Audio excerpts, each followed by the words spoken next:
I suggest that you get up in the morning and the first thing you do is you go to the mirror. Before you go to the bathroom or do anything, you know, when you're really at your most delightful, go to the mirror and say, I love you, and what can I do for you today to make you happy?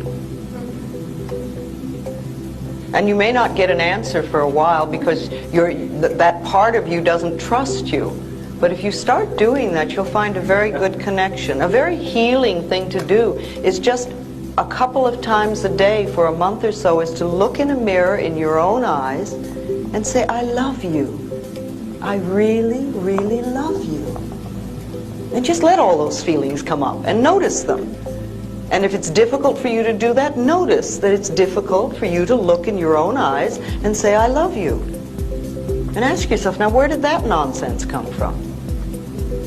Remember, little tiny babies, when they're born, they absolutely adore themselves. And they're totally open, and they're full of love. They express themselves freely. They ask for what they want. They love their bodies from the top of the toe to the top of their head to the tip of their toes because nobody's taught them guilt and shame. They know how wonderful they are. And then somewhere along the line, we get this idea that we're not good enough. And we start putting our tape measures around our waistline to tell us if we're acceptable. Or we read magazines that say we have to be a certain height or a certain weight before we're acceptable. Or we listen to the media that says we have to use a certain deodorant before we're acceptable. You know, it just doesn't make sense.